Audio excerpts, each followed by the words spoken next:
nefa de be piti sady be pitady nefa sawa fatikonya ka tsy matakalokonyany afe kana iraino nanoanana fatsarana de aleko ihany ny federale kana iraino nanoanana fatsarana de aleko ihany ny federale ka ho iraiko fone ny hira federana satria tsy topanao ny tsara no de raiko nahoana ny federana ny tsy olalaiko ka ho iraiko fone ny hira federana satria tsy topanao ny tsara no de raiko nahoana ny federana ny tsy olalaiko satria tsy topanao ny tsara no de raiko nahoana ny federana ny tsy olalaiko nahoana ny federana ny tsy olalaiko nahoana ny federana ny tsy olalaiko nahoana ny federana ny tsy olalaiko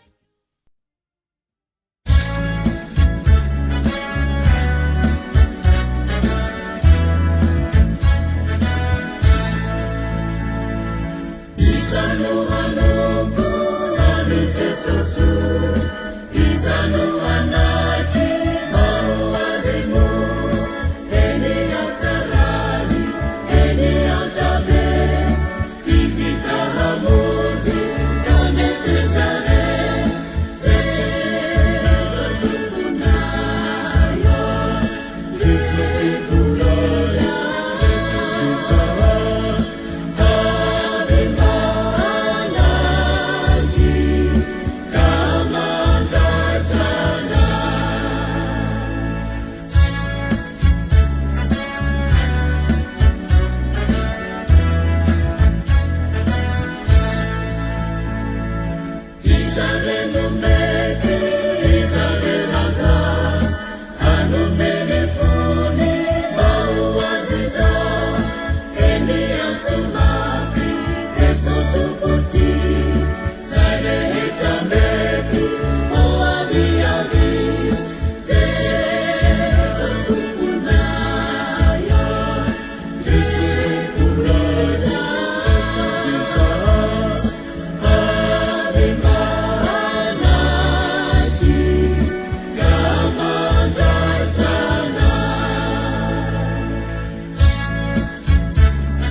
Jesosy ro azo mangaso fitaiandraike firenembe toko nililo azo lona fakavo ny devoly lavitazero haiko Jeso baketu baketu haiko Jeso takaru lavareke ngaiko iza au manona ny fiadanan'ny tompo amintsika rehetra ny tokantrano faly izay miona aminareo indray amin'ity hariva ity mankasitraka antsika rehetra ny tonga ny fotoana ny fanomezantsika nandritra ny herinandro ny tahakarivam-piderana izay noman'ny mpikarakara rehetra ho antsika ny tokantrano any natao izao fotoana izao mba hiainantsika ao anatin'izany fiainam-piderana izany natao zany hetsika izany mba araka n'ilay ten'Andriamanitra hoe izao olona noforony koa izao no anambara ny fiderana dia za miny fa izao sy anao dia olona noforon'Andriamanitra nokrehen'Andriamanitra tsika dia omeny fotoantsika amin'izao fotoana izao hiditra amin'izany fiderana izany dia izao fotoana izao naiza toerana misy anao naiza situation misy anao ihany koa dia ny fiderana dia fifandraisana lalina amin'Andriamanitra dia manasa anao ny ekipa amin'izao fotoana izao anomboka an'izao fotoana izao amin'ny anaran'i Jesosy tsika hiaraka hiainana izany fiderana izany dia hoento daholo ny ankohonana hoento daholo ny ankizy hoento ny zokiola hoento ny dadabe ny bebe izay ray aman-dreny ao an-trano hiaraka hidery isan-kalazan'Andriamanitra tsika amin'izao fotoana izao dia manasa anao ary tena ajanono mihitsy izay rehetra any anatin'ny fonao any manasanao amin'izao fotoana izao tena hitsenan'Andriamanitra hideran'Andriamanitra anokatra ny fotsika sy anokatra ny vavantsika tsika anandritra n'Andriamanitra fotsiny ty fotoana hifanaovantsika ty amin'ity andro androany ity dia misaotra antsika rehetra hiaraka aminay amin'izao takarivo izao dia manasa antsika rehetra ny atokantrano hiaraka hidera isan-kalazan'Andriamanitra ndao ary tsika misy antiana ao ambadika ao hitondra fanazavana ao antsika ao avy ianao tiano miaraba antsika rehetra amin'ny anaran'i Jesosy ema misoa hiara hideran'ny tompontsika amin'ity anio ity rehefa hoe mideran'ny tompo izay aza eritreretinao hoe andeha hirahira mpivavahana zany tsy hoe izay akory ny dikany hoe mideran'ny tompo fa mijery manokana ny teboka hoe inona ny tena hitanao nampiavaka an'io Andriamanitra io misy fifaliana eo amin'ny fiainana ny fiderana misy fandresena miakatra ao anatin'izany raha mahatsiarona sy apôstôly faina amby fotsika fa tsy ampiandrelanao tsony fa ianao raha teo efa vonona ny fonao dia andaontsika miaraka amina rindritsika ao anatin'ity tarika fitariana antsika ao anatin'ny fiderana ity dia saino mihitsy raiso an-tsaina imagineo zay ny tiako lazainanao amin'izany imagineo hoe eo anatriany eo fanatrian'Andriamanitra eo Andriamanitra ilay mpanjaka ny mpanjaka dia ataosika samy ananan'izay fony ampoaka eo anatrian'izay arindrina ary izay ary fa miaravatsika rehetra indray amin'izao aridy izao dia manonona hatrany fiadanan'i Jesosy Kristy ho ao aminao sy ny ankohonanao tonga tokoa fotoana fanomezantsika dia alohan'ny zavatra rehetra dia asaiko ianao hiara-maka salama aminay raha misy baiboly ao akaikikaiky ao dia asaiko tsika hiara-maka salama ny salamo izay hitantsika ao amin'ny salamo fa 119 67 68 salamo 119 67 68 mivaky toy izao hoe fony tsy mbola azo tahoriana dia naniasy fa ankehitriny dia mitandrina amin'ny teninao sady tsara ianao ny mpanao ny tsara ampianaro ay ny didinao tsara ny Andriamanitsika tsara izy sady mpanao ny tsara ny loha-hevitra ifampizarantsika sy ifampahelezantsika amin'ity arivo ity dia ny hoe ny fanatrian'Andriamanitra sy ny fahatsarany izany fahatsaran'Andriamanitra izany dia hiainantsika isan'andro eo amin'ny fiainantsika tsy voatery ao anatin'ny zavatra tsara ihany vao mitsapantsika izany fa ozy tsoby izay hoe tsy ny tsara ihany tsy ny soa ihany no azo avy amin'Andriamanitra fa mety ny ratsy koa fampijanona ho Andriamanitra tsara sady mpanao tsara hatrany ny Andriamanitsika. Dia ao anatin'ity izy ity dia hiary ilasika izany fahatsaran'Andriamanitra izany, hiary tentsika fa tsara izy sady mpanao tsara.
Misaotra fa Andriamanitra tsara sady mpanao tsara tokoa ianao. Zaho zavatra rehetrarehetra hita izao dia manambara fa tsara ianao. Na ny feom-bolo kely na ny feo andrano mandeha, zavatra rehetrarehetra amin'ny fiainanay dia manambara ny fahatsaranao Andriamanitra. Tena miondrika eo anatrehan'izany fahatsaranao izany zahay. Tena sahanay no milaza eran'izao tontolo izao ny amin'ny fahatsaranao ary samy joro izay Andriamanitra manambara n'izany fahatsaranao izany. Tsy ao anatin'ny fifaliana, ao anatin'ny fiadanana ihany izay teny fa tsara ianao fa ninona zavatra mitrangy amin'ny fiainanay dia mijanona ao Andriamanitra tsara sady mpanao tsara mandrakariva. Tsara ianao sady mpanao tsara mandrakariva. Tsara ianao Jesosy. Fa tsara ianao, mahagaga tsara ianao, tsisy mitovy aminao, tsisy toanao. Fa tsara ianao tombo, mahagaga tsara ianao, tsisy mitovy aminao, tsisy toanao. Sandratafanao, tsara ianao, mahagaga tsara ianao, tsisy mitovy aminao, tsisy toanao. Tsara ianao, mahagaga tsara ianao, tsisy mitovy aminao.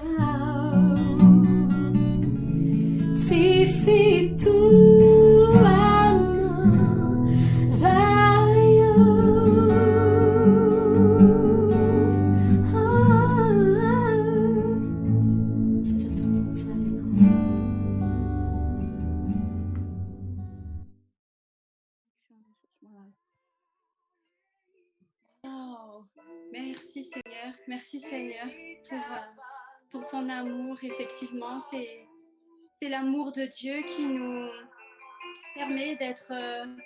présents aujourd'hui et d'être dans la présence de Dieu, de pouvoir le louer, de pouvoir l'adorer, de pouvoir prier, de pouvoir aller dans sa présence et vraiment, oui, merci Seigneur, c'est une grâce, n'est-ce pas, Irina? Effectivement, c'est vraiment un honneur de servir le Seigneur, de le louer. Et j'ai juste envie de prier, si vous me le permettez. Seigneur, vraiment, je remets ces moments entre tes mains, que à travers nos louanges, toi, tu sois élevé, Seigneur, que ton nom soit élevé, Jésus, et que tu règnes à travers nos louanges partout où nous sommes, Seigneur, dans le monde, à Madagascar, en France, en Europe, aux États-Unis ou ailleurs dans le monde, Seigneur, que ta présence descende dans nos maisons, alors que nous allons chanter tes louanges, alors que nous allons proclamer ton nom, que tu es grand, Seigneur. Remplis nos maisons de ta présence. Alléluia. Merci Jésus. Je vais passer la parole au pasteur, si elle est là.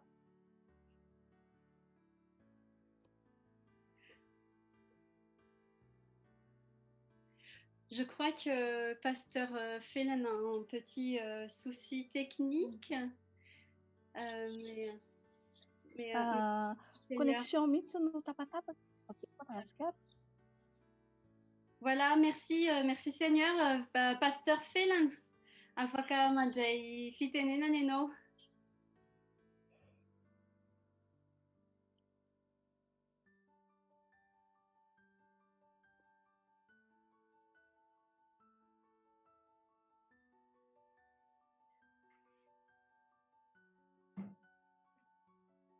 Tiako mahare. Zay zany zao somary misakafo be tsy azo patao le zavatra lasahana.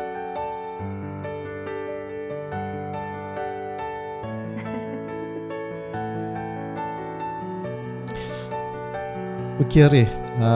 mbola tafaraka amin'ny kamafy sy fiderantsika amin'izao fotoana izao. Araky ny mahazatra antsika moa dia avy amin'ny toerana marobe isan-karazany izahay. Anisan'izany i pasteur Phelan avy any Madagasikara. Vao teo izy tsy ela ny teo taminay hoe na ny courant ary a Madagasikara tapaka alohan'ny niditra teto izy dia niteny an'izay hoe tapaka ny courant. Efa eo amin'ny ESN ianao zao pasteur, raha maheno anay ianao dia afaka tonga dia manomboka mihitsy fa na dia tsy tena henonao tsara zay dia aza manafa tafaraka etsika iaraka idiran'ny tompontsika na misy ny fahatapahana ara-teknika ary aza misy miala fa ometsika any pasteur Phelan ny fitenenana.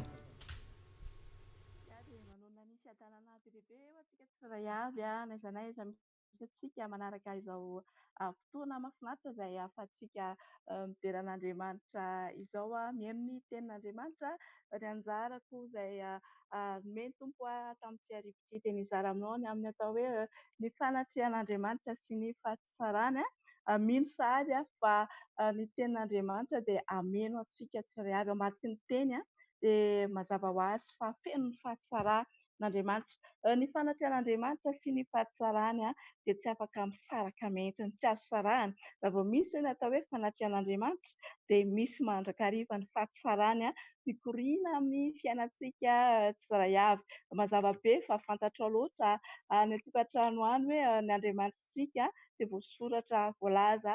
fa sady tsara izy no mpanao ny tsara izay voasoratra amin'ny Salamo 1:120 izany teny izany. Izany hoe aza tonoina fa Andriamanitrintsika dia Andriamanitra tena hoe tsy mahay manao zavatra ratsy izy. Na dia verintsika aza indraindray hoe misy zavatra ratsy tsy fantatrao ny antony tonga amin'ny fiainanao dia fantaro fa rehefa miasa eo Andriamanitra satria mpanao ny tsara izy dia tsy maintsy avadina amin'ny fahatsarana. Izany araka ny teny tamin'i Jeremia manao an'izao hoe fa izaho mahalala ny lalana iverako anareo, izy ny hevitra iverako anareo dia hevitra hahatonga fiadanana fa tsy loza amintsika tsirairay avy zany koa noho izany eto am-boalohany dia mampahery atsika sady amin'izay mety ho lalana atrehantsika, amin'izay mety ady atrehantsika, amin'izay rehetra mety ho zavatsarotra alehantsika, fa rehefa eo ny fanatrehan'Andriamanitra dia fantaro tsy maintsy mikorina eo ny fahatsarany. Fantaina mipetraka indraindray manao hoe miandry olona betsaka avy Andriamanitra vao manao ny fahatsarany. Tsia ny fanehoan'Andriamanitra ny fahatsarany dia ny tena marina hoy izy ny tenin'ny tompo hoe tsy mila olona betsaka izy, raha misy olona telo mivory amin'ny anarako aza hoy izy ny tompo dia efa eo ampovoany izy aneho ny fahatsarany. Ary raha mandinika ny Genesis tsika ry havana malala amin'ny tompo dia ny ho tsara fa tsy nisy olona akory aza teo, mbola tsy nisy nizaniza akory aza teo, fa mbola tany foana tsy misy endrika teo dia efa nilaza izy hoe misy mazava dia nisy ny mazava, natsoina ny ranomasina dia tonga ny ranomasina. Ninona izay natao, tsy mbola nila olona akory izy, fa tena hoe rehefa aneo ny fahatsarana izy dia manao ny fahatsarana, navita ny sahedena faran'izay tsara izy, izay rehetra nataony raha mandinika Genesis voalohantsika dia voalaza, tena voalaza mihitsy ary Andriamanitra dia nahita fa tena tsara indrindra izany, indrindra rehefa tonga teo teto ambonin'ny tany isika tsirairay avy. Eto dia tia hampahery anao hoe ho aniza no mahatonga an'Andriamanitra maneho izany fahatsarana izany, ho aniza izany, tena marina ho ahy zany, ho anao zany, ho antsika tsirairay avy izany fahatsaran'Andriamanitra izany. Ka nizaniza isika rehetrarehetra miaino sy mijery izao fandarana izao dia fantaro mangetaheta fa ho anao izany fahatsarana izany, satria dia ny tsara fa amin'ny Genesis 2:1-5 rehefa vitan'Andriamanitra ny sahedena dia ozy ny ten'Andriamanitra hoe ary Jehovahandriamanitra nanao sahedena tany antsinanana ka napetrany tao raha lehilahy izay noforoniny. Izany hoe dia ny tsara ry havana malala amin'ny tompo fa Andriamanitra nakika ny Adama dia nalefa tao amin'izay noforoniny ilay tsara indrindra izay noforoniny. Izany hoe ny ao am-pon'Andriamanitra rehefa mihetsika izy, rehefa maneho ny fahatsarana izy dia fantaro ho antsika tsirairay avy izany. Ka miomaly ianao andray izany fahatsaran'Andriamanitra izany amin'izao fotoana izao. Amin'ny lafininina avy no anehoan'Andriamanitra ny fahatsarany. Eto dia teteny tamintsika tsirairay avy voalohany ny anehoan'Andriamanitra ny fahatsarany amintsika ankehitriny dia amin'ny famindrapo indrindra. Ny tsara fa ny fahavelomanao anio, ny fahavelomantsika tsirairay avy dia noho ny famindrapon'Andriamanitra, noho ny fahasoavan'Andriamanitra. Ary indrindra hoy izy ny Salamo 1:25 hoy izy hoe fa ianao Tompo no tsara sady mamela heloka ary be famindrampo. Tena hoe Andriamanitra izany rehefa miasa eo amin'ny fiainantsika ry havana malala amin'ny tompo dia ny voalohany tena anisany asehony antsika dia ny famindrampony. Ary nambarany tamin'ny Jeremia zany rehefa ndresaka izy hoe vaovao isa-maraina ny famindrampo, ary tsapan'ny Jeremia zany dia nisoratany izany. Izany hoe dia ny tsara fa anisany fahatsarana voaraintsika voalohany avy amin'Andriamanitra dia mbola ny famindrampon'Andriamanitra. Ary nanomezany indrindra any Jesosy Kristy Tompo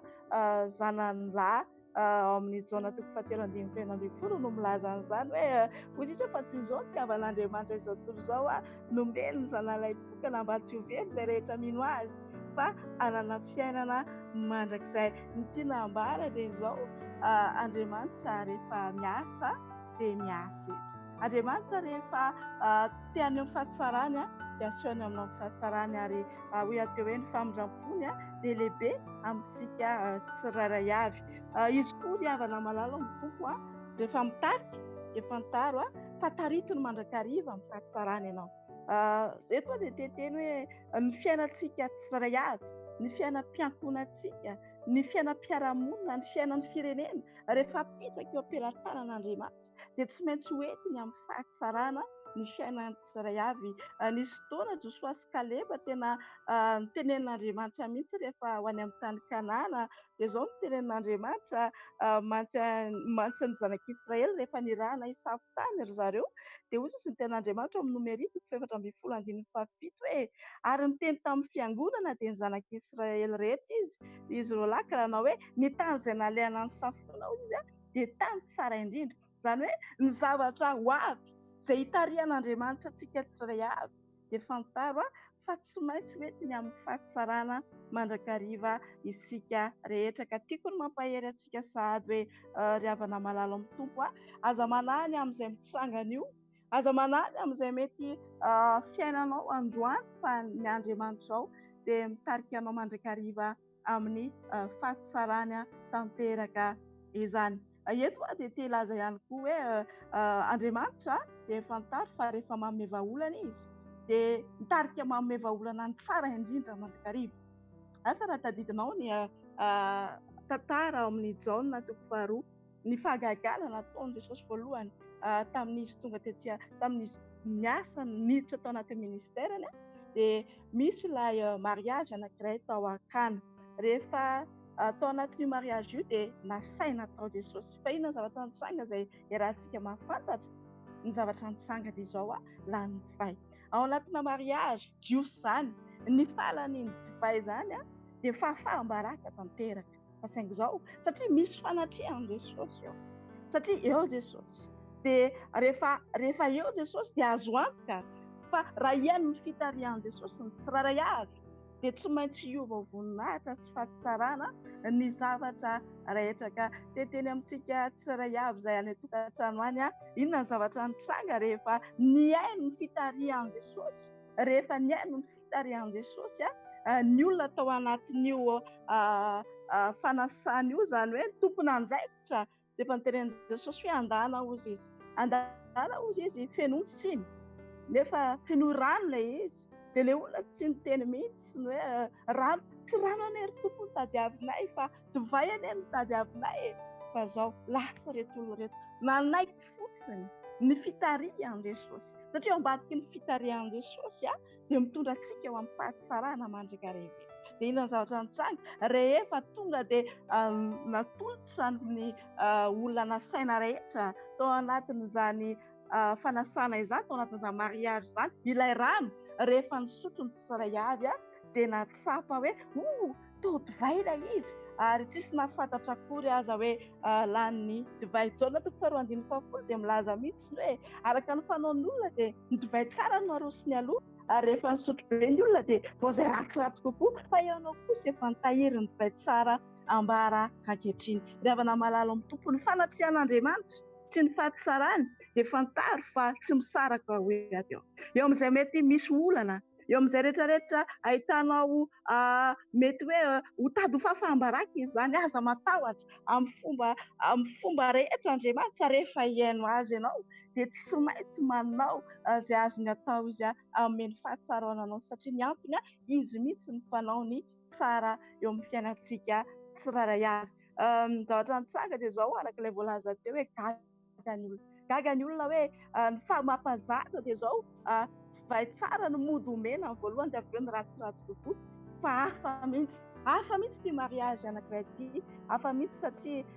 ny tsara indrindra no mitehirizina ho anay aty aoriana. Misy tsara indrindra izay voahomana amanao, misy tsara indrindra izay tsy maintsy ho anao fa tonga ambara aminao hoe ekeo tsara ny fitarihan'Andriamanitra eo amin'ny fiainanao.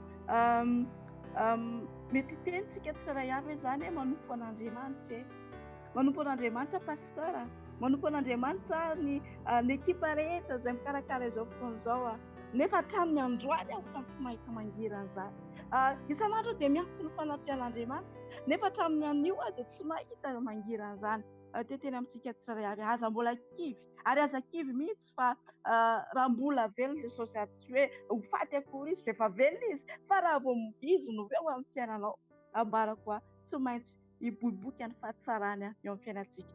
Dinio tsara ny Jaona 2:10, ny Jaona 2:10 dia tena niresaka mihitsy ny an'izany hoe olana, anisan'ny olana lehibe tao anatin'ny fiainan'ny Marta sy Maria izay tena tiany Jesosy, ataontsika hoe mpiara-miasa, mpiara-miombona antoka amin'ny Jesosy, tiany Jesosy satria inona ny antony? Nisy olana nitranga teo dia maty Lazarosy ilay anadany izy raha vavy fa inona mitranga nalohany nahafatesany Lazarosy mitranga dia zao rehefa narary Lazarosy dia mbola nisy niteny amin'i Jesosy hoe marary anie ilay tianao fa inona ny zavatra nitranga mbola tsy tonga tany Jesosy. Zavatra nitenen'i Jesosy dia zao izy hoe rehefa ren'i Jesosy zany dia hoy izy tsy ho fahafatesana ny anton'izany aretin'izany fa ny ampisehoana ny voninahitran'Andriamanitra. Inona nefa no nitranga tsy ka hoe ahoana miparina ilay hoe fampisehoana voninahitran'Andriamanitra fa niteny an'izay Jesosy fa toa fahafatesana no hita, toa Lazarosy maty no hita tao an-trano, niaraky ny toe-draharaha. Misy fotoana ny fiainantsika manompo an'Andriamanitra arakaraka ny ohatran'ny etsotsika an' Jesosy anatrika atsika, arakaraka ny ohatran'ny hoe etsotsika an' Jesosy hiditra tsihatra eo amin'ny fiainantsika. Dia ohatran'ny hoe misy zavatra maizina izany aza matahotra ry havana mahalala amin'ny tompo rehefa niteny izy fa ny voninahiny ny Andriamanitra tsika tsy mandainga izany. Dinio tsara fa niaratsy ihany toe-draharaha maty Lazarosy. Saingy tsy nijanona hatreo amin'ny fahafatesany Lazarosy ilay toe-draharaha niaratsy fa lasa mihitsy nentiny amin'ny andriandry an' Jesosy roviana Jesosy no avy eo fa lasa mihitsy dia naleviny Lazarosy. Nidina ny fasana mbola tsy hita ihany Jesosy hoe aiza ho aiza ary misy an' Jesosy ankehitriny fa rehefa any amin'ny fanefa ny andro izay nandevenana ny Lazarosy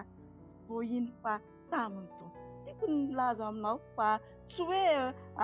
adinony akory ianao tsia fa manana ny fotoanany izy fa ny azo antoka tsy maintsy aneho ny fahatsarany eo amin'ny fiainana izy. Manana ny fotoanany izy ary tsy azontsika terena ihany koa fa ny azo antoka ho iady eo dia ho avy izy miaraka amin'ny heriny, ho avy izy miaraka amin'ny fananganana satria eny an-tanana mihitsiny, ny tanana mihitsiny no tsy mahay raha tsy manao zavatra tsara. Tonga izy dia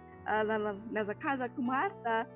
nitomany Maria, nisy fotoana koa izy nitomany niaraka tamin'ny Maria dia hoy izy hoe aiza nandevenanareo azy, aiza nandevenanareo azy. Tonga teo anoloan'ny fasana izy dia hoy izy hoe raha ino ianao dia ho hitanao ny voninahitran'Andriamanitra. Izany hoe ahoana ny ahafahantsika mandray ny fahatsaran'Andriamanitra? Tena mila mino an'azy, mila mino tsika fa mbola tsy miova masika ny herin'Andriamanitra. Ilay fanatrihan'Andriamanitra izay eo amin'ny fiainantsika tsirairay avy dia tsy miala eo izany ary tsy azony toe-javatra hobaina izany fa rehefa miasa izy dia tsy misy mahasakana ry havana malala ao amin'ny tompo. Ary izay indrindra rehefa niteny izy hoe esoro ny vady dia nisy nanala ny vady dia niteny izy hoe Lazarosy mivoaka dia nivoaka avy any ny razana. Teny amintsika ekeko mety mijery ianao any am-piasana tsy mandeharak'izay tokony ho izy ary indrindra amin'izao toe-draharaha misy eran'izao tontolo izao dia ohatran'ny hoe mekivy ny olona metsita izay tena memanjavona, metsita ilay ataontsika hoe andro ny ankinana satria ny olana dia ity mitady hiankina amin'ny asa izy, mitady hiankina amin'ny vola izy, mitady hiankina amin'ny fandehan-javatra dia indray ohatran'ny hoe tsy hiankina amin'ny Jesosy intsony. Mety izao fotoana izao izay avelan'i Jesosy hitranga satria mahatonga antsika tena hitady an'Andriamanitra fa sady noho izay rehetra mitady an'Andriamanitra dia tsy maintsy mahita azy. Tahaka ny Maria sy Marta mitady an'Andriamanitra na dia efa maty ary Lazarosy dia tena tamin'i Jesosy na dia efa nalevina ary izy dia nanangana indray izy ka teny amintsika tsirairay avy manao hoe maty efa nalevina aza natsangana dia mino fa azo atao mbola miandrandra ny fanehoan'ny tompo ny fahatsarany eo amin'ny fiainanao satria averiko indray mandeha isan'andro dia tsy manadino anao izy, tsy manadino ny ankohonanao izy, tsy manadino an'i Madagasikara izy, tsy manadino an'izao tontolo izao izy. Ny tsara mandrakariva no ao am-pony ho antsika tsirairay avy ary ny tena tsy tokony adinointsika ry havana malala amin'ny tompo dia izao hoe aza adinoina fa misy fiainana mandrakizay koa mbola hiandrasana antsika, ilay tsara lavitra, ilay tsara indrindra, ilay azontsika avy eo amin'ny finoana an' Jesosy Kristy tompo irery ihany. Ny Petera voalohany toko faharoa andininy fahafito dia tena milaza mihitsy hoe ny fahatsarana anie ozy izy dia ho an'izay rehetra mino ozy izy. Ka anio raha tianao raisina izany fahatsarana izany dia mino iza ny tokony inoana,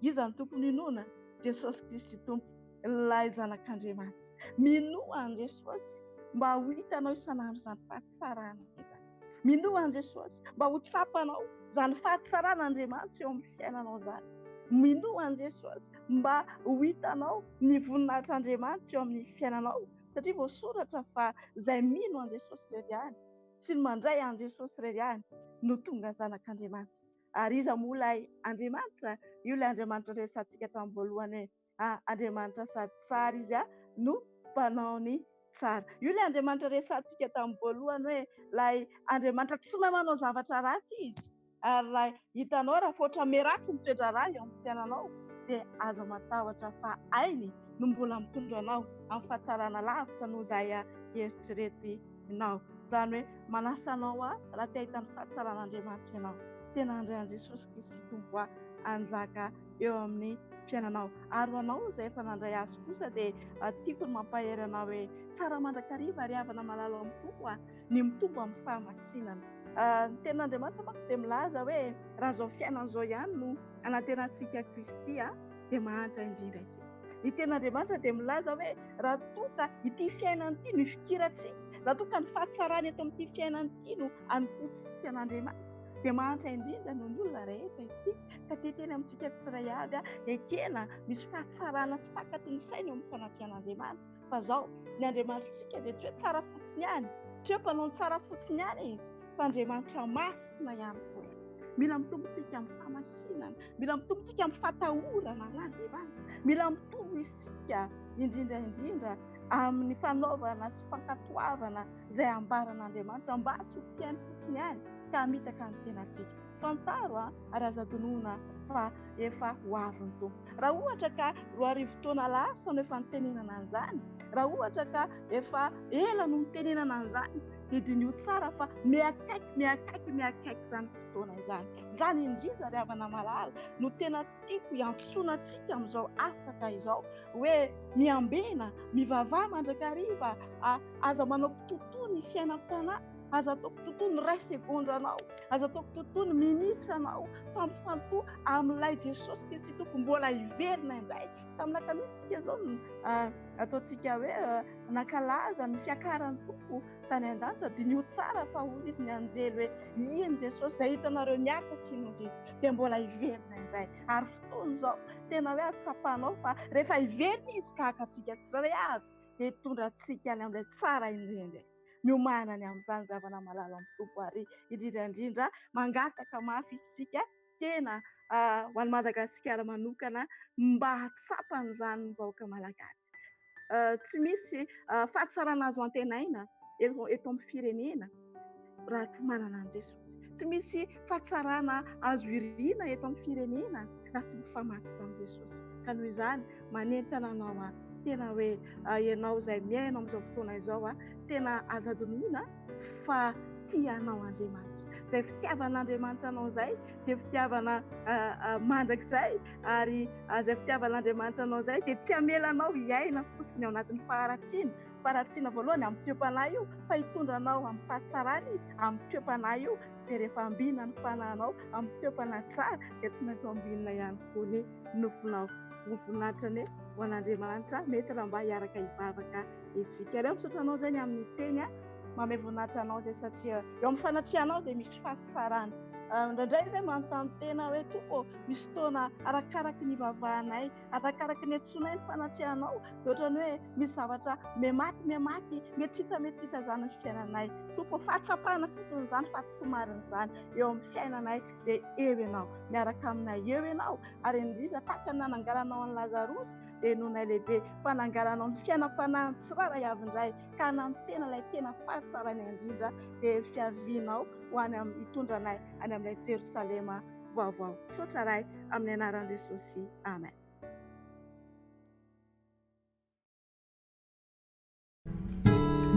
Tompo mankasitraka tanteraka anao zahay amin'ny teninao. Mankasitraka tompo mitaizanay ao anatin'ny teninao isanandro. Ny teny efa heninay ny teny fa hoy koa ny teninao hoe mahasoa ny teny averina. Dia tena raisinay ao am-ponay izany teninao izany Andriamanitra. Engany mba ho tanylonaka tokoa ny fonay any ireny teninao dia hamoza ny teninao izany dia hamoza dia sitraka n'izany fo izany manodidina anay rehetra Andriamanitra. Aoka izay mba tena hoe ho fantsompiderana tokoa Andriamanitra ao anatrianao. Ary ao anatin'ny fanatrianao ny toerana maminay indrindra Jesosy. Ao no ahitanay fiadanana, ahitanay fifaliana, ahitanay tsikitsiky ihany koa. Jesosy am'izao zavatra iainany firenena zao a zavatra iainanay andavanandro dia ampatsevana foana hoe mampiadana anay ny fanatrehanao tsy misy zavatra manotra zany fanatrehanao zany ary tsy misy zavatra manaitra ny fonao mihoatra ny fiankofan'Andriamanitra dia tahaka ny Daniela sy nety niankohaka teo anatrehaniza fa tsy taminao rery any dia namonjy azy ianao dia tahaka izany koa izay androany tsy manan'Andriamanitra hafa-koatranao zahay tonga izay ankohaka eto anatrehanao mamonjy ny fanatrehanao.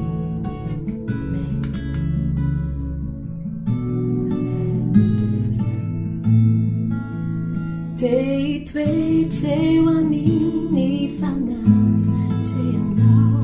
tompono iriny foko dei banjiny indray ny voninaitrao iankoky eo antongotrao dei toetreo amin'ny fanatrehanao tompono iriny foko dei banjiny indray ny voninaitrao iankoky eo antongotrao eo anilano foana no tiako izay iakinaminy fitiavanao tsy tady toeran-kafasambatrahay tompony fanatrehanao ampiainy fanatrehanao manasanao indray ahiditra ao anatin'ilay hira dia milomano ao anatin'izany tononkely zany mihitsiny tena ataovy tsafanao hoe mamy zany fanatrehan'Andriamanitra zany tsy misy toerana atakalo amin'izany tsy misy événement na fotoana afaka atakalo amin'izany fa mamy sady tokany zany fanatreha fiainako andavanandro na mitondra fiara na mandeha tongotra na miantsena dia mitoetra mandrakariva eo ambany zany fanatrehan'Andriamanitra zany satria tena resy lahatra fa eo ihany misy fiadanana dia raha afaka manoro-hevitra androany hariva dia tenoro-hevitra hoe misafidiana amin'izany fanatrehan'Andriamanitra zany amin'ny ataonao rehetra miantso mandrakariva ny fanatrehan'Andriamanitra ary manana fo miankohaka ihany koa e fo tena hoe mitsaoka an'Andriamanitra dia tena miankohaka eo anatrehany mampiankohaka ny zavatra rehetra ataon'Andriamanitra ny fiainantsika mahagaga loatra izany Andriamantsika zany eo malavetika zany zany dei toetreo amin'ny fanatrehanao tompono iriny foko dei banjiny indray ny voninaitrao iankoky eo antongotrao dei toetreo amin'ny fanatrehanao tompono iriny fonay dei banjiny indray ny voninaitrao iankoky eo antongotrao eo anilano foana no tiako izay iakinaminy fitiavanao tsy tady toeran-kafasambatray tompony fanatrehanao ampiainy fanatrehanao eo anilano foana no tiako izay iakinaminy fitiavanao tsy tady toeran-kafasambatray tompony fanatrehanao ampiainy fanatrehanao tompony fanatrehanao ampiainy fanatrehanao tompony fanatrehanao ampanainy fanatrehanao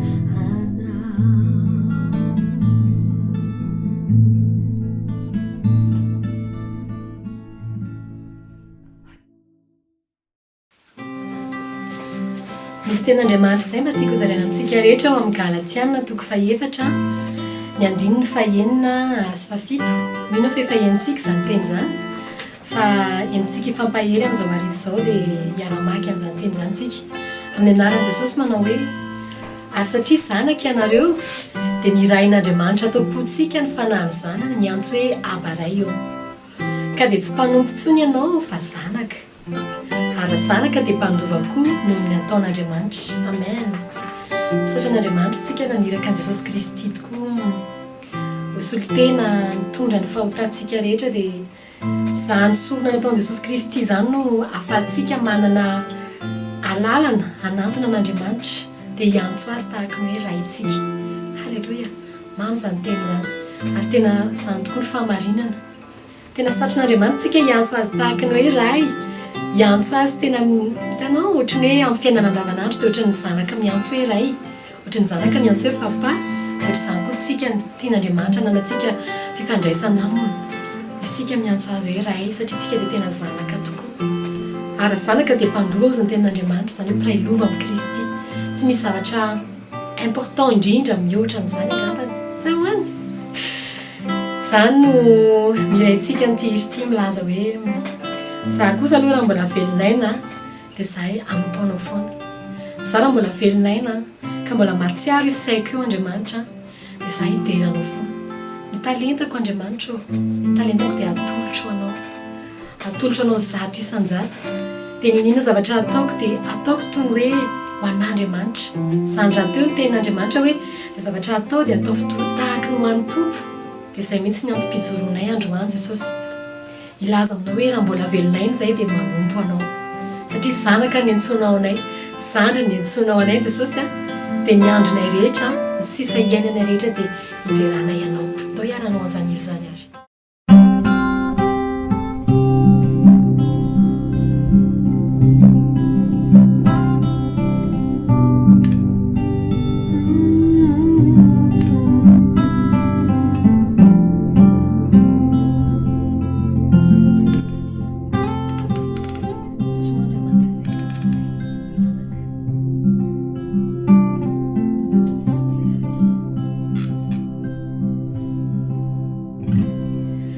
It's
miankoka tokoa tsika amin'izao ora sy fotoana izao manoloana ny fanatrehan'Andriamanitra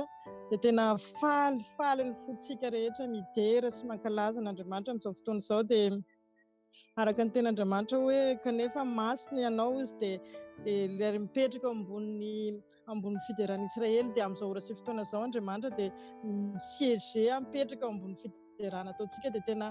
faly izay rehetra miara-midera sy mankalaza n'Andriamanitra dia mbola manohy ny fiderana trantsika amin'izao fotoana izao fa alohan'ny idiran'ny namana anankiray dia te hampatsiahintsika hoe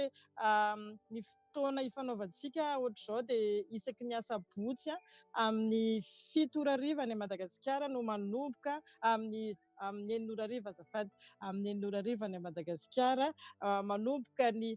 9:00 aty Frantsa dia amin'ny 7:00 any Madagasikara manomboka ny takarivam-piderana misolosolo moa ny olona manao an'izany eto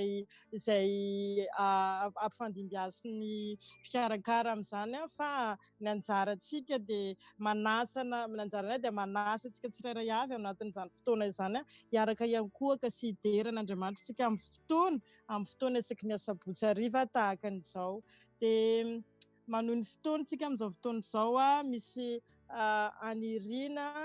irina izay manohy ny fiderana trantsika manoloana ny vavaka amin'ny valo dia mbola mitohy ny fiderana dia hiaraka amin'ny irina indray isika amin'izao fotoana izao sotra toka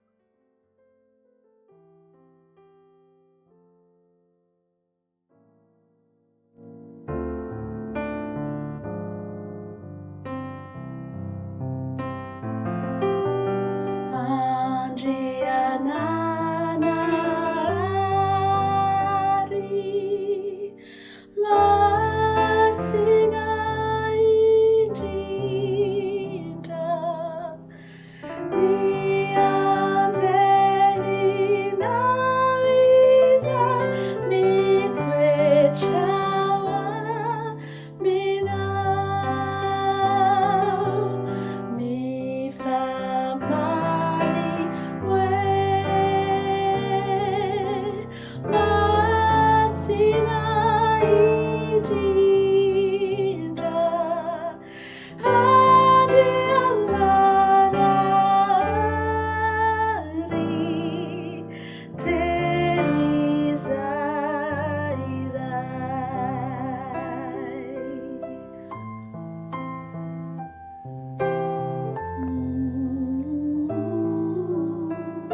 Andriananahary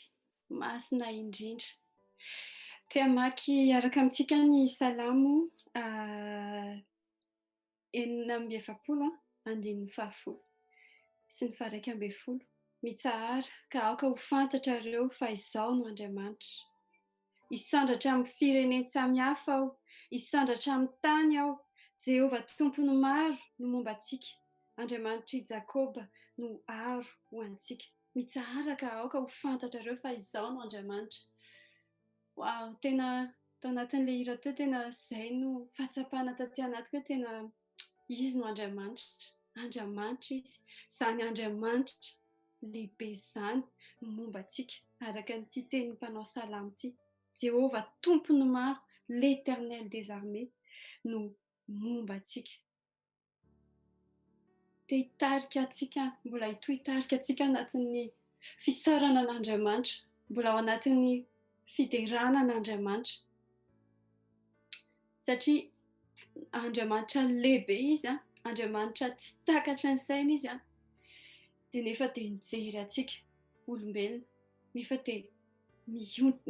miaraka amintsika olombelona. Mbola hitohy anatin'ny fiderantsika, mbola hitohy ao anatin'ny fisaorana an'Andriamanitra tsika. Misaotra anao zahay iray.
Andrombavaka maneran-tany ho an'ny firenena. Folo andrombavaka ny raika amby roapolo hatramin'ny 7 amby roapolo Mey. Iarahantsika kristianina rehetra manerana an'izao tontolo izao. Raha ny oloko izay nantsona amin'ny anarako no avy enetry tena ka hivavaka sy hitady ny tavako ary hiala amin'ny ratsy fanaony dia hiaino any an-danitra aho ka hamela ny elony ary ahasitrana ny taniny. Tantara faharoa toko fafito andininy faefatra amby folo.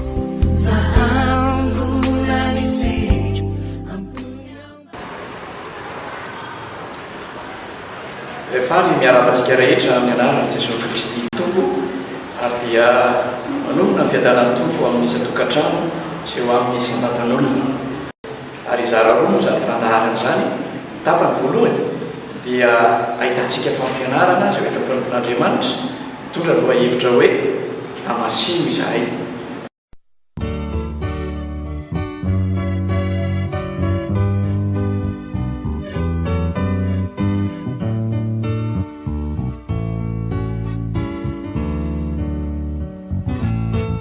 Andamanitra fitiavana ianao ka mihevitra ny mombana ety raha mifomarana izay ety afaka ambavanay hoe amboanay ny fahasoavana Ramaraina mibalika nyandrona ety ianao no masoa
Antsika isam-batan'olona isa tokantrano izay manaraka izao fandarana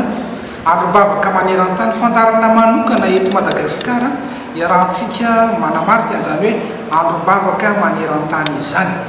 Ny fikambanam-piara-mako baiboly aty amin'ny faritra Mahajanga mifaly manolotra antsika izao andro fahatelo amin'ny andro-bavaka maneran-tany eto Madagasikara izao, ary hitondrana sy amboaboasana lohahevitra hoe Amasino izahay. Amasino izahay. Mialohan'ny hitondrana izany fampianarana zany dia hivavaka isika satria ny fanahy masina irery ihany no afaka manazava ny teniny ka dia angataka ny fanahy masina isika anatanterahana izany. Andriamanitra orainay miantso anao zahay amin'izao oro zao satria anazava ny teninao ary nirahanao raha teo zay mba hitondra ny teninao eto amin'ny firenenay, kanefa tsy eto fa manerana izao tontolo izao mihitsy, ka ny fanorinay dia ny ahafantatra ny sitraponao, kanefa tsy fantatra mihitsy ny sitraponao raha tsy ianao no manazava n'izany. Efa nambaranao ny soratra masina raha teo hoe tsy misy olona mahalala ny ao am-pon'ny olona fa tsy ny olona ihany, ary tsy misy mahalala ny ao am-ponao Andriamanitra koa fa tsy ny fanahinao masina ihany. Ka raha nazava ny teninao zahay dia ny fanahinao masina ihany no afaka manazava n'izany. Dia mialoha lalana sy mameno anay eny ny fanahinao masina ahafahanay manazava ny teninao, ary fanahinao masina ihany koa mialoha lalana ny ampo sy ny an-tsaina ary ampanahan'ny olona rehetra izay mandre ahafahany mandray sy makatoa ny teny izay ambaranao aminay. Dia amin'ny anaran'i Jesosy nisaorana ianao sy anaovanay izany vavaka izany. Amen. Amasino izahay, izany loha ifirahantsika mandinika sy mamakafaka amin'izao andro fahatelo amin'ny andro-bavaka maneran-tany izao. Raha miresaka hoe andro-bavaka maneran-tany dia ahasary an-tsainany hoe ny kristianina rehetra eran'izao tontolo izao, eran'izao tontolo izao dia misaotra an'Andriamanitra, midera azy, mankalaza azy ny amin'ny fahalehibiazan'Andriamanitra, ny amin'ny maha izy azy an'Andriamanitra, ny amin'ny fitiavan'Andriamanitra, ny amin'ny famindrampon'Andriamanitra. dia azo sara an-tsaina zany hoe eritreritra zany hoe kristianina era zao tontolo zao faly moderan'Andriamanitra mankalaza azy no ny fahalehibiazana fa etsy an-tany koa eo amin'ny fahitana zavatra misy manerana an'izao tontolo zao ny faharatsiana tsy hitanany zay efa voalaza hatramin'ny taloha moa zany hoe any amparany any ny olona ho tia tena ho tia volo mpandoka tena ho mpiavonavana sy ny sisa faharasiana maro be ary raha zavatra mitranga na dia tao amin'ny firenena fotsiny azy ny herisetra efa mandeha maro be ny endrika fehony zany ny fitiavam-boly isan-karazany efa voalaza teo zany ny kolokolo sy ny sisa be dia be ny olana sy ny faharatsiana eto amin'izao tontolo zao manoloana zany ny kristianina dia sahiran-tsaina kanefa sahiran-tsaina tsy mamoy fo fa sahiran-tsaina mitodika amin'Andriamanitra ary mitalao sy mandoarika amin'Andriamanitra famindram-po famelan-keloka tsy misy afa-tsy Andriamanitra ihany no afaka manatanteraka an'izany dia zany sary zany no azo an-tsaina avy hatrany raha hoe mahandro mbavaka maneran-tany mivavaka ny kristianina ho an'izao tontolo zao mivavaka ho an'izao tontolo zao mivavaka ho an'ny fireneny tsirairay avy satria mbola misy an'izany faharatsiana zany be dia be zany ao anatin'ny firenena tsirairay avy eto amin'izao tontolo zao dia zany indrindra no iarahantsika mankalaza sy manamarika an'izay hoe andro mbavaka maneran-tany zany ao anatin'izany tontolo feno faharatsiana zany ny ainantsika kristianina fa saingy ho isika hoe manana faniriantsika dia ny hoe Andriamanitra amasino izahay tsaroako eto ny teny mpanompon'Andriamanitra anankiray raha nampianatra izy dia zao nyteneny ny fahagagana goavana indrindra ataon'Andriamanitra ozy dia ny fandraisany antsika kristianina izay nanaiky azy ho tombo sy mpamonjy antsika ny fanamasinany antsika ao anatin'ny tontolo feno faharatsiana voalohany zay ao anatin'ny tontolo feno faharatsiana sika kanefa no amasin'Andriamanitra zany hoe natokana nefa ao anatin'ny ao anatin'le tontolo feno faharatsiana ihany zay ny voalohany dia ny faharozy dia ny fiarovan'Andriamanitra antsika ao anatin'izany fahamasina zany na dia tahaka ny hoe milomano ao anatin'ny tontolo feno faharatsiana azysika fara zay mahagaga zany asan'Andriamanitra zany ka raha mieritretsika sy mandinika ny hoe amasino izahay dia tsaroana zany asan'Andriamanitra zany ny fanamasinana zany voalohany indrindra dia asan'Andriamanitra manokana andraikitr'Andriamanitra manokana fahefan'Andriamanitra manokana tsy misy afaka manamasina lezana izy afa-tsy Andriamanitra irery ihany satria nahoana satria izy Andriamanitra irery ihany no masina Andriamanitra masina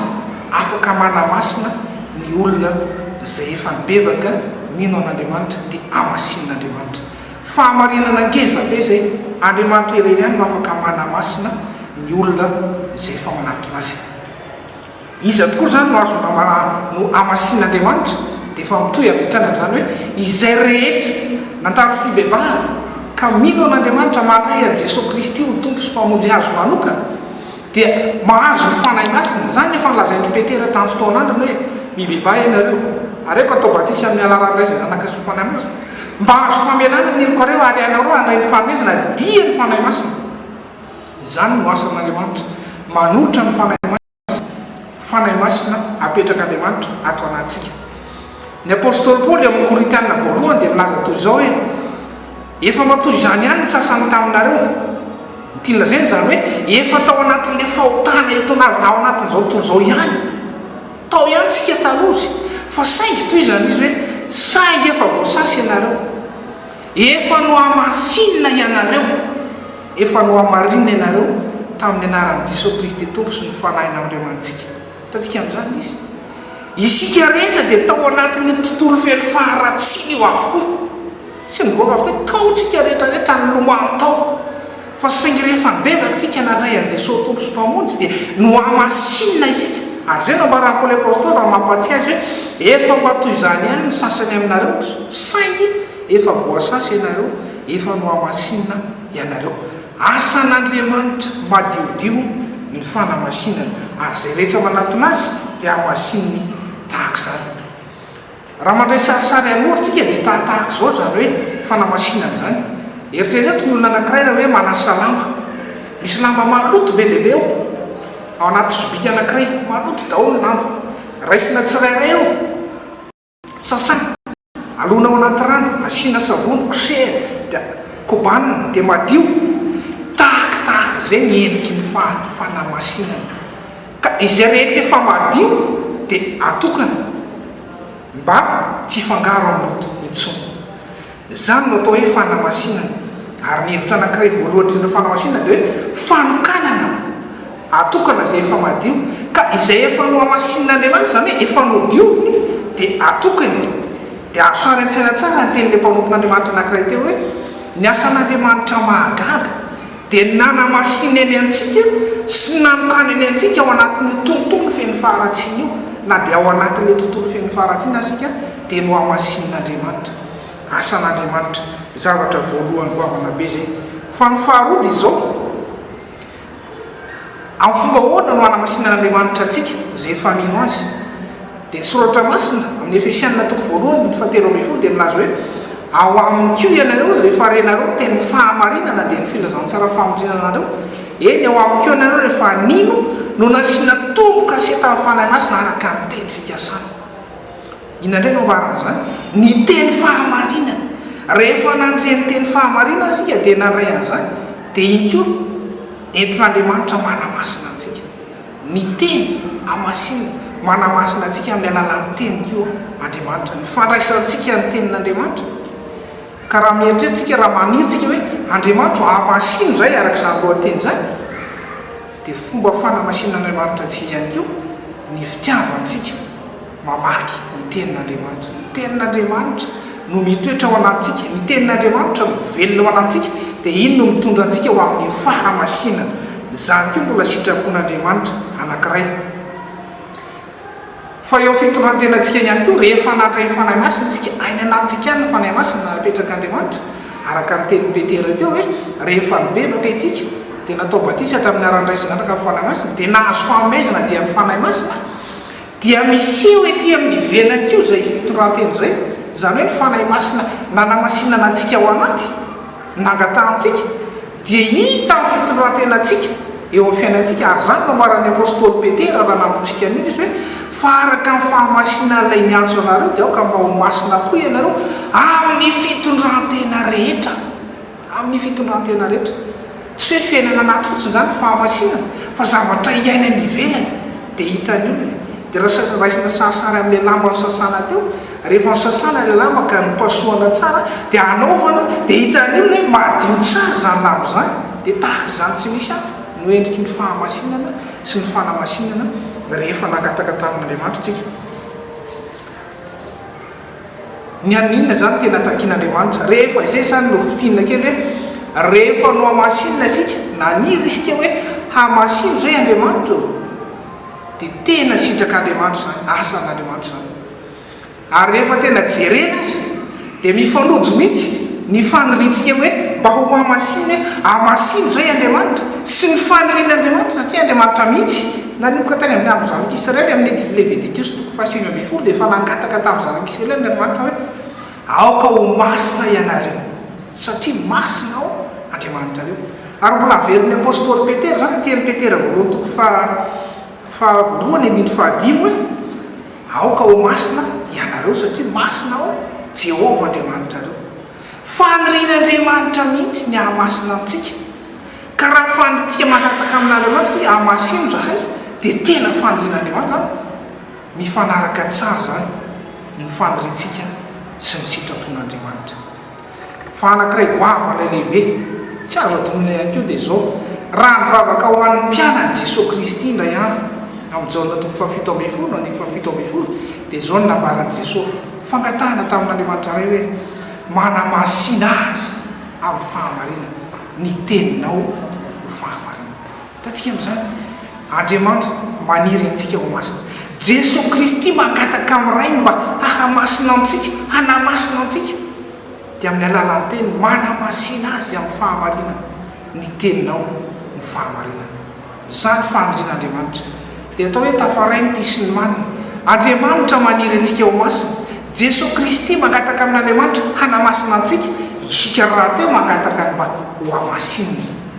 iny tanteraka zany vavaka mifanaraka ny sitrapon'andriamanitra ara-dalàna tsara tian'andriamanitra zany ary tanteraka fa sain'izao no mety ho fandrika na dia ao anatin'ny fahamasinana ary sika satria sika mbola milona ao anatin'la tontolo feny faharatsiana mety ho tratran'le petipetin'ny faharatsiana sika dia inona ny fanirian'andriamanitra ny fanirian'andriamanitra mba hahatonga atsika ho tena ao anatin'ny fahamasinana dia zay namarany apôstôly paoly amin'ny efesianina toko 5:20 ny zavatra roa ambarana zavatsara ao zay mifanohitra tanteraka ozy hoe ary azao mamodivay ianareo zy fa amin'izany dia misy fanaranam-po amin'ny ratsy fa aoka ho fenoina ny fanahy azao mamodivay ozy zay le fitondrantena eo anivo zao tontolo zao fa ny tokony ataonareo dia aoka ho fenoina ny fanahy rehefa feno ny fanahy ny olona tsy misy zavatra afaka miditra intsony ao alaivosanantsaina inge mivery anankiray rehefa fenonao rano iny rano tsotra oviva tsotra feno tanteraka amorona tsy azonao ampiana zavatra fa intsony iny dia tahaka zany miendrikendry hoe feno ny fanahy ny olona rehefa feno ny fanahy masina ny olona tsy misy zavatra hafa afaka miditra ao intsony na inona na inona dia zay ny fanirian'andriamanitra ny ahatonga atsika ho feno ny fanahy masina faniriantsika ny hanamasinan'andriamanitra atsika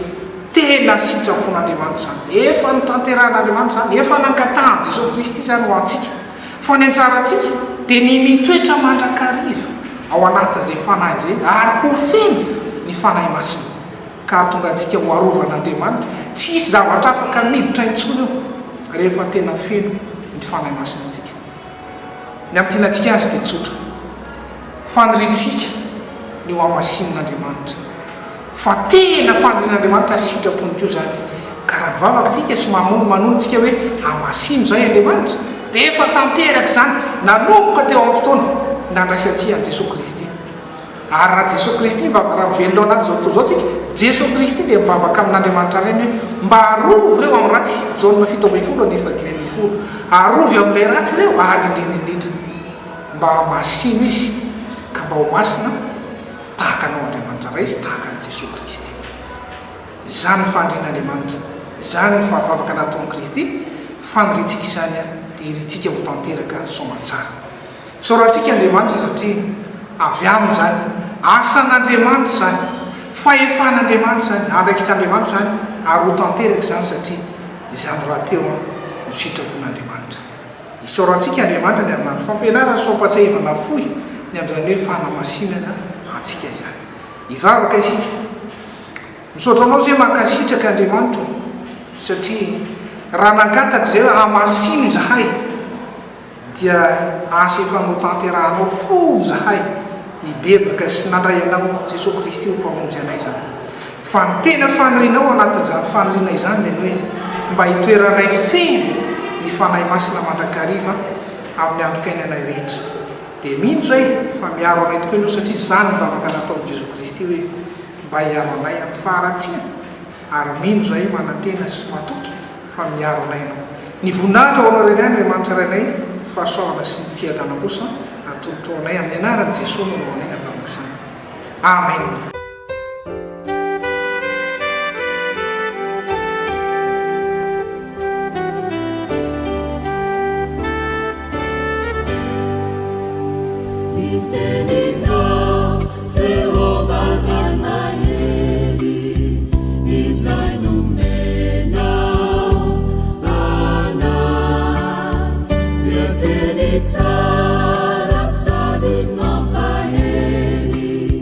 Come on.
misaotra mpanompon'andriamanitra isika mitondra zay fampianarana zay zay nona fanandraisantsika zava-baovao tokoa ary amin'izao tampany faharoa zao ndray kosa dia isy ireo mpanompon'andriamanitra samy hafa hitarika atsika amin'ny alalan'ny vavaka mivavaka ho an'ny zao tontolo zao ny firenentsika ny mpitondra ny ankohonana sy ny taranaka malagasy. Zao androm-bavaka maneran-tany zao dia te hitaonantsika rehetra hiaraka iombom-bavaka miaraka amoka. Hivavaka itsika ho an'ny firenena eto Madagasikara, hivavaka itsika ho an'ny mpitondra fanjakana indrindra ro manana andraikitra rehetrarehetra eto Madagasikara. Hivavaka itsika ho an'ny kristianina malagasy rehetra, hivavaka itsika ho an'ny malagasy rehetra ihany koa mba ahafahantsika tena miombona dia andaotsika hitodika amin'Andriamanitra hitrotro am-bavaka an'izany rehetrarehetra zany. Ary amin'izao androm-bavaka maneran-tany zao dia hivavaka ho an'izao tontolo zao koa itsika fa tsy ho antsika eto Madagasikara ihany, hivavaka ary tsika. Andriamanitra rainay izay any an-danitro, misaotra anao tokoa izahay satria tsapanay ny fitiavanao ity nosin-drazanay ity, na dia eo tokoa aza tompo ny zavatra zay iaina n'izao firenena izao amin'izao fotoana ivavahana izao dia isaorana ianao ny fisian'ny androm-bavaka maneran-tany zay ahafahanay mitodika aminao sy mangataka aminao ary mankasitraka anao amin'izay efa nataonao ho an'ity firenena ity. Misaotra anao no ireo mpitondra zay misy eto amin'ity firenena ity, mivavaka izahay mba hananan'izy ireo fahendrena, hananan'izy ireo fahazavan-tsaina, hananan'izy ireo ihany koa Andriamanitro tena fitiavana ny malagasy rehetra ka tsy hitady afa-tsy zay mahasoa ny mpiarabelona aminy. Omeo tolo-tsain'izy ireo ahafahany miatrika izany, indrindra zao valana retina mitranga eto amin'ny firenena izao dia ianao Andriamanitro no an'olo-tsaina zay manana andraikitra rehetra amin'izany ary ahafahany vahoaka tsirairay avy koa mandray ny adidy sy andraikitra tandrify azy. Dia mametraka eo am-pelantananao ihany koa zahay ireo tanora, ireo olona lehibe, ireo olona maro be samy ny amin'ny toerany, ny mahantra, ny manan-karena, ny manan-katao. Ianao Andriamanitro no miahy ny fiainan'izy ireny ary mampahatsiaro azy ireny zay tokony ho ataony tsirairay. Dia mivavaka koa zahay ho an'izao firenena izao, indrindraindrindra zay taonjona kendrena dia ny andro soa nyity firenena ity fantatray fa ny teninao no miteny aminay fa raha ny olona nasoko tamin'ny anarako no avy anety tena ka hivavaka dia ho avy hanasitrana ny taniny. Tompo, izany teninao izany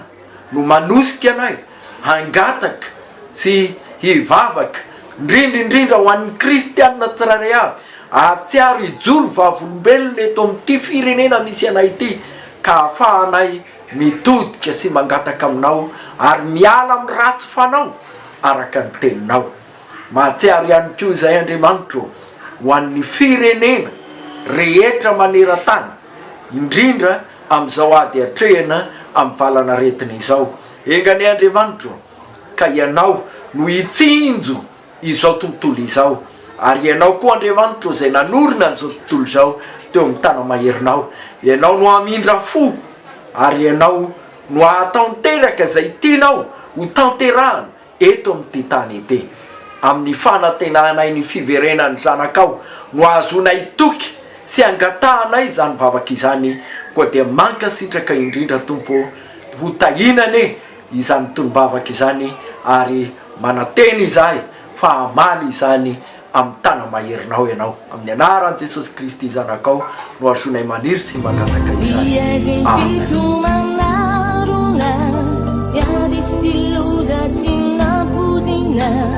Minuto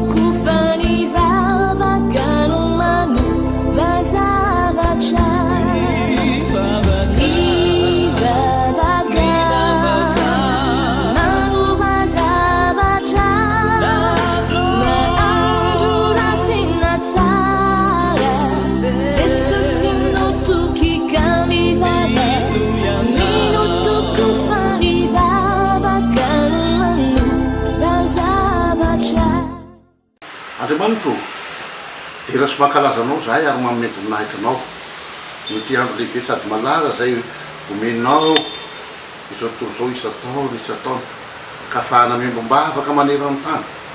ahafahan'ny fiangonana miombona sy miaraka ka mankalaza anao ny famonjenanay mantsy dia avy aminao irery satria ianao no andriamanitro ny nofo rehetra ianao ilay andriamanitra tsy tokony namorona ny tany sy ny lanitra sy zay rehetra ho aminy ary ianao tokoa ny tany sy zay rehetra ho aminy misaotra anao zahay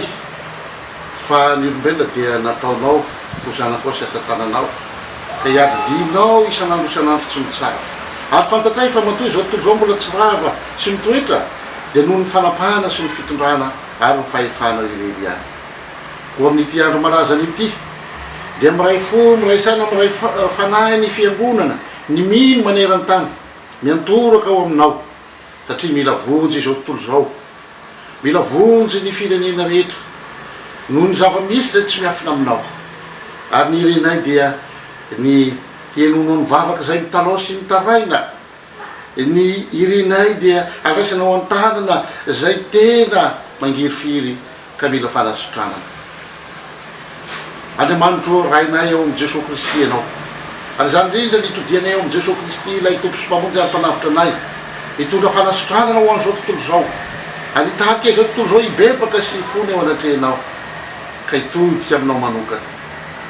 vavaka manokana ho an'ity firenena ity zahay dia ty firenena malagasy ity zay voakasika zany valana retina mandoza izany efa fantatrao zany Jesosy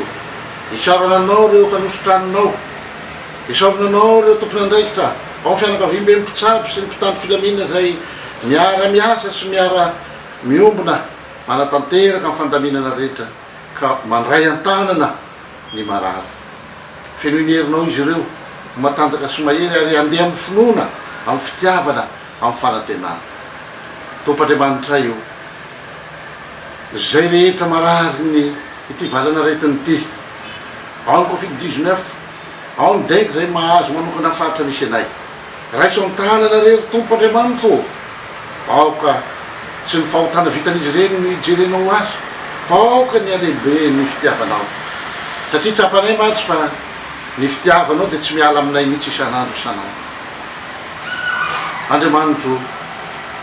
tsinjovo manokana ny manam-pahefana sy ny mpitondro mba hijoro ho ray aman-dreny mba hijoro ho tena mpanomponao mahatoky amin'ny fandamina sy ny fikarakarana amin'izao zava-doza miseho amin'ny tany sy ny firenena izao vavaka manokana koa zay ho an'ny fiangonanao mba hampaherezinao ka hijoratrany ho mpampahery hijoratrany hitondra ny filazany tsara ny fanasitranana hijoratrany mba ho tena solotenanao mandroaka ny herin'ny demony sy ny satana fahavalo mampaherezi ny mpitondra fiangonana mba tena mpitarika vahoaka mahatoky da io ny fitoriana filazany tsara atratra ny olona rehetra mba ho famelomelomana amin'ny fanahy ho fanasitranana amin'ny fanahy reradreraka ary indrindra ho tena fanasitranana ny nofoko dia tahino fiangonanao amin'ny fahalavorariny ny asa rehetra mba hitondra soso fahasoavana ary fitahina ho an'ny tany sy ny firenena mba irezo fiangonana hiantafika hatrany satria mbola maro ny vahoaka zay mbola tsy nandray an' Jesosy Kristy ho tompony sy mpamonjy satria ny fiangonana ny miaramilanao dia ny mino rehetra izany da efa nanolotra ny tena no fanatitra velona sy masina ho hiraka ao andriamanitro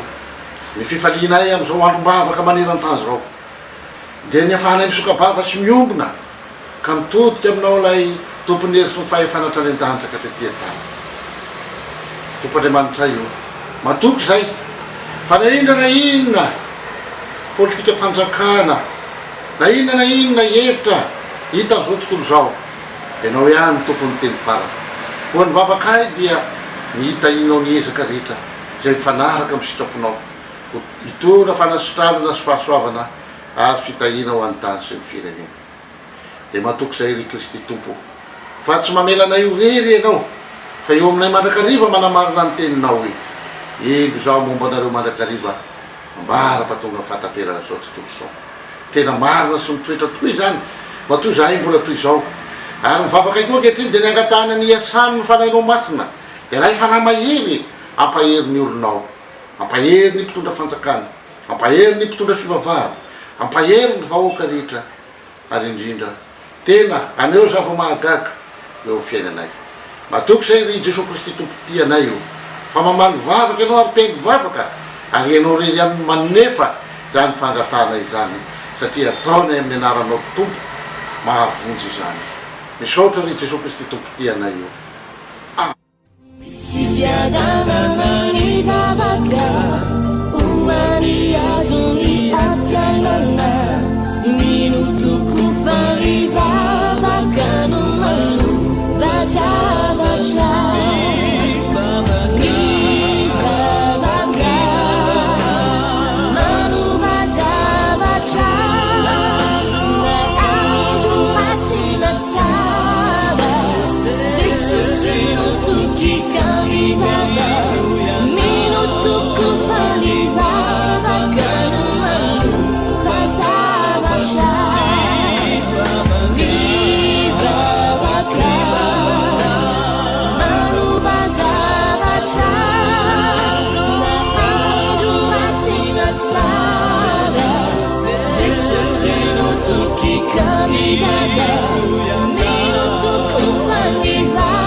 Andriamanitra rainay io, rainay amin'ny alalan'i Jesosy Kristy ianao, misaotra anao izahay mbola ahafahanay mametraka zao tontolo zao satria ianao ahafahanay mitondram-bavaka ny androm-bavaka maneran-tany ka nahatratrarana izany. Andriamanitra lehibe ianao ary Andriamanitra nahary zao tontolo zao, Andriamanitra tompotompo, Andriamanitra mpanjaka ny mpanjaka, Andriamanitra lehibe ianao izany.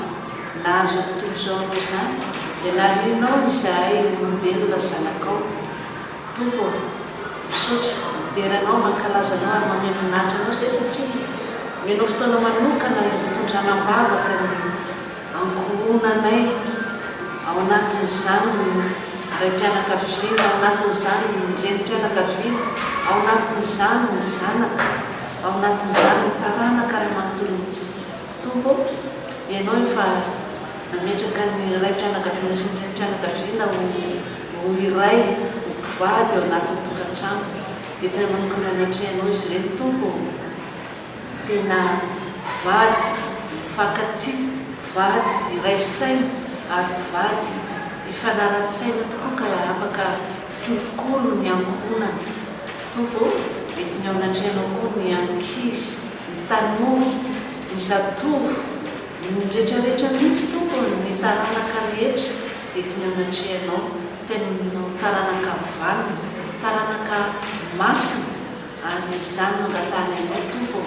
mitondranao zany taranaka zany ao anatrianao, satria ny taranaka no avo ny firenena ity, taranaka no avo n'izao tontolo zao. Ary etiny manokana anatrianao ny taranaka eto amin'ity taninay ity, ny malagasy izany, dia tena ho taranaka ary anjakanao Andriamanitra ray fiainany tsirairay avy mihitsy, ka tena mendrika ianao masina ny ao anatrianao. Iny zay Tompo fa miaino mivavaka ianao ary apetraka eo ambany fitantananao sy ny fitarizam-pany masonao ny fiainany malagasy tsirairay avy. Misaotra Tompo, mankasitraka anao amin'ny anaran'i Jesosy Kristy. Amen.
renareo teo andrombavaka maneran-tany ho an'ny firenena folo andrombavaka ny raiky amby roapolo hatramin'ny 7 amby roapolo me iarahantsika kristianina rehetra manerana n'izao tontolo izao raha ny io ny elony ary ahasitrana ny taniny tantara faharoa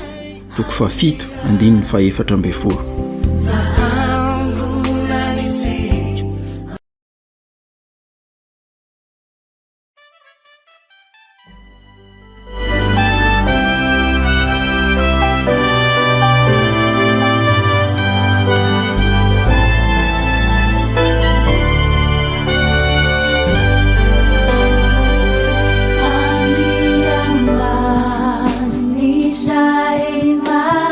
Gaga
Ni